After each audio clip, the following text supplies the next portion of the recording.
Assalamualaikum. Video kali ni saya nak ajar cara macam mana nak tentukan support dengan resisten lah. Cara senang, cara saya lah. Mungkin setiap trader berbeza cara. Ikut mana yang sesuai dengan anda semua. Tapi sebelum tu saya ada share cara macam mana kita nak lukis trendline dengan mudah dalam video saya sebelum ni. Masa tu pula saya ada lukis pada kaunter yang belum lagi breakout. Tapi hari ni saya nak tunjuk bukti yang mana trendline yang saya lukis pada kaunter yang belum breakout tu menjadilah. Macam saya lukis pada KYM ni. Masa saya buat review tu tarikh 24 Ogos. Belum breakout lagi. 25 sampai 1 September pun masih belum breakout. Dan 2 September barulah dia breakout downtrend line ni. Kemudian dia berubah arah menjadi uptrend. Macam saya cakap, sesuatu counter yang mula break downtrend line, dia akan merubah arah menjadi uptrend.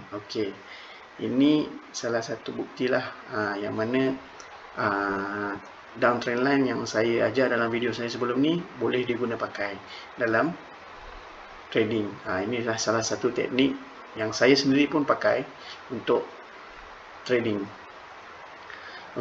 Untuk hari ni saya nak ajar cara macam mana kita nak cari support dan resisten. Cara yang saya guna ni mudah je. Tapi sebelum tu kita kena faham dulu apa maksud support, apa maksud resisten. Sekejap saya lukis dulu. Ni kira pergerakan harga lah saya lukis ni. Untuk support ni dia adalah satu level yang menahan pergerakan harga daripada turun. Kira ni maksud macam lantai lah. Masa price turun, kalau harga menyentuh support, dia akan pantul balik naik ke atas. Tapi kalau dia bocor, dia akan cari support yang baru. Maksud saya pantul tu, inilah kawasan ni. Ini dia kira pantul. Maknanya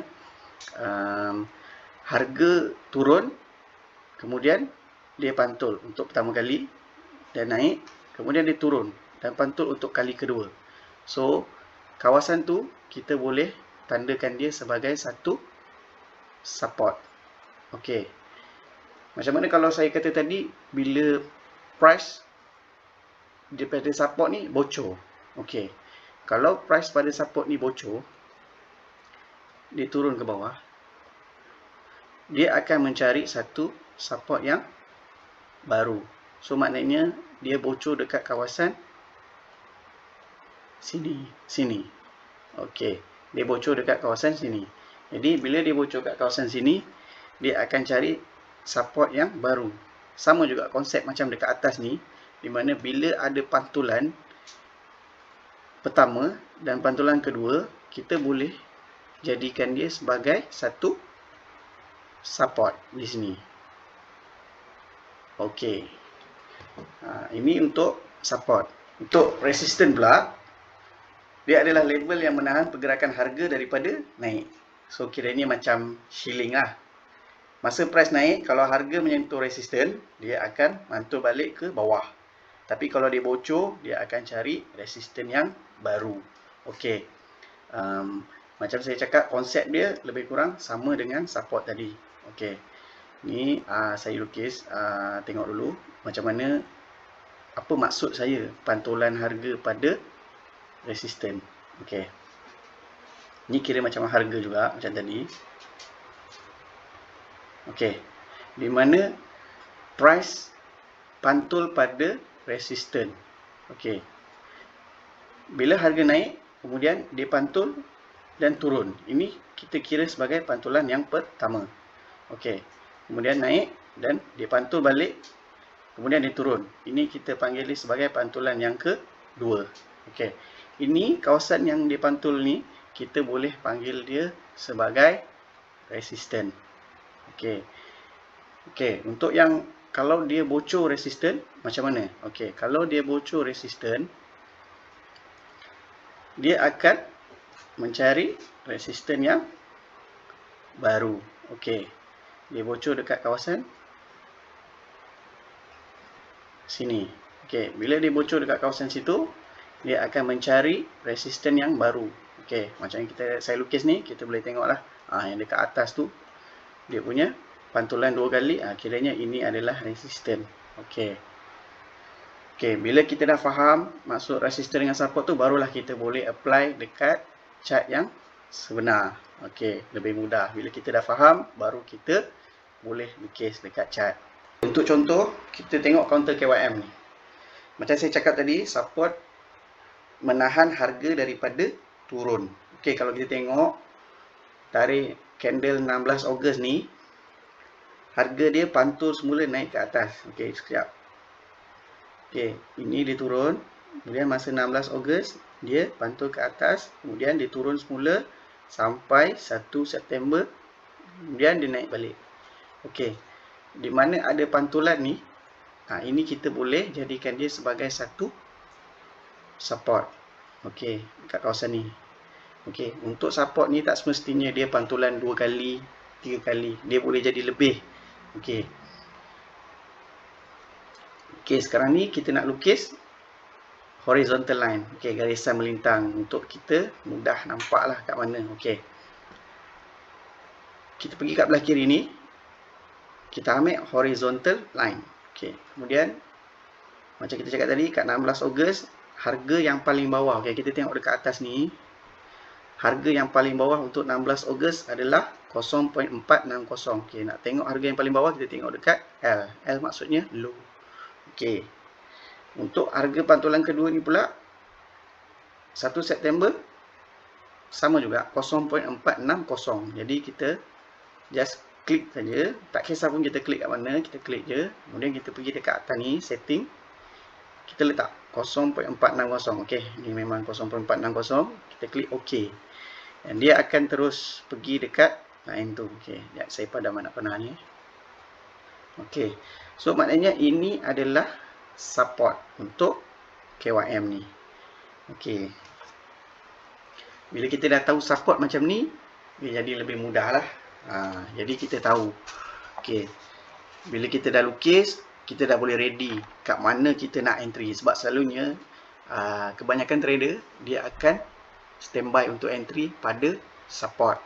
Sebab bila pada support ni adalah harga yang kuat untuk dia pantul semula naik ke atas. Jadi kalau kita gabung macam saya ajar video sebelum ni, kita lukis trend line kat sini. Okey. Bila kita lukis trend line kat sini,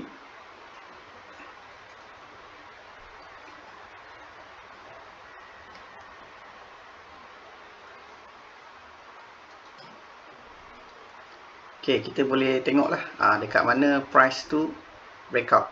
Okey. Macam kat kawasan ni, macam saya cakap, kita tak tahu price tu turun dekat mana, tapi bila kita dah lukis support, jadi kita dah boleh agak pantulan harga akan berlaku di support. Okey, macam saya lukis itu hari 24 hari bulan. Okey, rupanya dia akan turun lagi sampailah 1 September ni, dia jejak sama price dengan 16 Ogos. Jadi maknanya ini adalah support. Jadi kebanyakan trader dia akan standby entry dekat kawasan support. Jadi bila kita entry dekat kawasan support ni, kita boleh tengok macam mana price tu boleh naik tinggi. Okey. Okay, siapa yang entry dekat kawasan ni, mungkin bolehlah dapat. Saya anggarkan mungkin dalam 20% dekat sini. Besar tu. Dia bergantung jugalah dekat modal. Okey, kalau modal besar, 20% pun besar. Okey. Untuk resisten pula, macam saya cakap tadi, dia akan menahan harga daripada naik. Okey, dia akan buat pantulan pada bahagian atas. Jadi bila dia breakout, dia akan mencari resisten yang baru. Okey, kita tengok contoh counter lain pula. Okey, SDS Group Berhad. Okey, dalam SDS Group Berhad ni, okey, kat mana saya nak tunjukkan dekat mana resisten untuk SDS Berhad. Okey, saya ambil dalam 10 Disember sehingga 22 Februari ni. Okey. harga sedang menaik. Kemudian sampai je dekat 16 Disember ni dia turun sehingga 12 Januari. Okey, kemudian dia naik semula sehingga 2 Februari. Dia turun dan kemudian dia naik, break resistance dan naik terus sehingga 22 Februari. Okey. Dekat mana pantulan harga yang saya cakap tu adalah di sini. Berlaku pantulan pertama dan pantulan kedua. Okey. Dekat sini kita boleh jadikan dia sebagai satu resisten. Okey. Okey. Kita pergi dekat belah kiri ni. Cara yang sama kita nak buat support. Kita pilih horizontal line. Kita tandakan dekat mana harga yang paling tinggi pada waktu ni. Pada 16 Disember ni, harga yang paling tinggi dia adalah 0.275. Okey.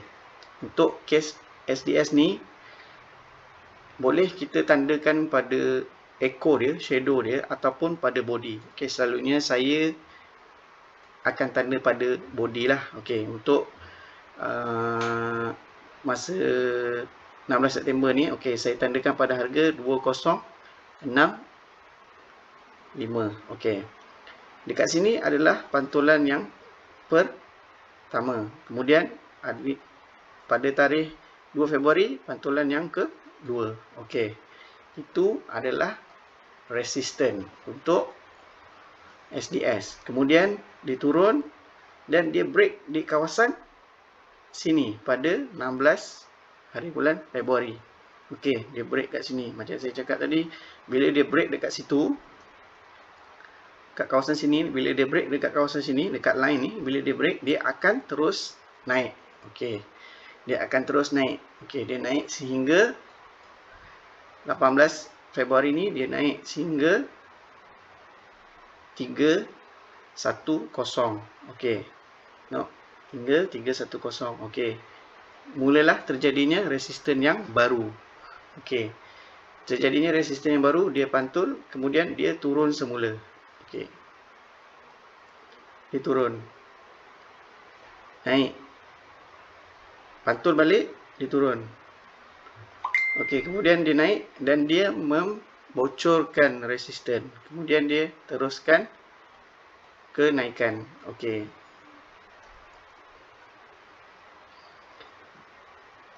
Dekat sini kita boleh tengok harga adalah sangat kuat untuk naik. Okey, sesuatu counter yang sedang uptrend pada waktu ini daripada 2 November hingga 20 April ni, apabila harga dalam keadaan uptrend yang sangat strong, dia akan berkemungkinan akan teruskan kenaikan. Okey. Ini adalah contoh di mana kita nak cari resisten macam saya cakap tadi. Apabila harga membuat pantulan, harga naik dan kemudian membuat pantulan dan harga turun. Naik semula, membuat pantulan kedua. Okey, itu adalah di mana pantulan itu adalah resisten. Dan sekiranya dia break pada resisten tersebut, dia akan teruskan lagi kenaikan.